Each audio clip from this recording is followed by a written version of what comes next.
Macam mana agak-agak? Ni sampai lagi kita ada peluang untuk berdakwah kepada mereka, tiba-tiba kita tidak manfaatkan peluang ini.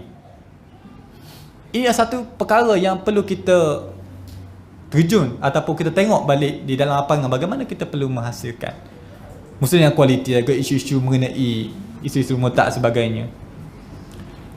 Dan juga salah satu yang isu agak kontroversi adalah mengenai isu holy water. Ya, tuan-tuan pernah dengar lah kan. Masa tu saya belajar dekat sekolah menengah tingkatan 1 tak silap saya. Terdapat sebaran mesej-mesej mengenai terdapatnya air bestari, air ni sekian ni, air mineral sekian ni, nama ni ialah merupakan air holy water. Sesiapa yang minum maka ia tidak boleh mengucap, matanya terbeliak. Sampai hari ni tuan-tuan pernah tengok tak air tu? Air yang dikatakan tu? Tak pernah? Satu. Kedua, holy water ni dia kena faham, dalam Kristian ni ada banyak mazhab. Antara yang terkenalnya mazhab Katolik dan juga Protestan.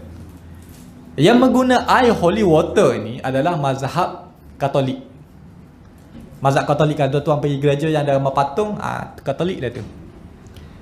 Kalau kita masuk dalam gereja dia, ni bukan promo untuk masuk gereja. Nak cerita, di depan pintu utama tu dia akan ada satu sinki, yang mana dalam tu ada air. Dalam tu lah air holy water. Dan air tu tidak digunakan untuk minum. Ya, tidak digunakan untuk minum. Tiba-tiba pada hari ini tersebarnya air tu digunakan minum dan sampai terbeliak dan sebagainya. Air holy water ni dia dibuat daripada minyak zaitun, garam dan juga dijampi dengan beberapa ayat Bible. Yalah. Jadi air ini hanya digunakan untuk mereka berwuduk. Dia orang Kristian, kalau mazhab Katolik, dia akan celup 2 jari di dalam air tu. Lepas tu dia buat simbol cross di tubuh dia. Tanda je telah wuduk lah. Walaupun kita kata dalam Bible pun tak ada sumber benda itu. Ya, macam biasa lah, tanya dalil memang tak ada dalil lah. Jadi dia kata ikut ulama', tak apalah. Tapi benda tu dilakukan oleh mazhab Katolik. Jadi apabila golongan Kristian ini ataupun mazhab Katolik ini, dia buat air ni, dia tidak digunakan untuk komersial diminum.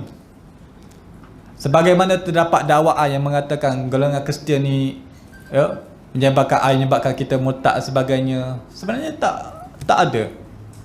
Dan malah buat masa sekarang ni tak jumpa lagi orang yang mata terbeliak macam tu, yang lepas tu timbul lah air-air jampi daripada 7 kolah sebagainya. Pernah dengar? Nak sembuhkan penyakit yang kena air holy water ni, kena minum air 7 kolah masjid. Ya, dijampi pada malam Jumaat dengan Yasin dan juga kismis doa sebagainya. Dah ada dibagi minum. Nak sembuhkan. Ni kerja nak mengotorkan ustaz-ustaz jampi je kerja ni kan. Jadi benda ni adalah satu fitnah terhadap agama Kristian. Kita kena hilangkan stereotip ni. Tak ada. Kalau dikatakan mereka minum sekalipun, berapa ramai di kalangan Katolik, orang Katolik sendiri yang masuk Islam, mereka boleh mengucap je. User estate juga asal pada orang Katolik, mazhab Katolik. Jadi pendakwah antarabangsa. Jadi antara perkara yang kita nak mendekati golongan non-Muslim ini adalah kita kena hilangkan benda-benda yang salah faham terhadap kaum muslim. Itu adalah clear.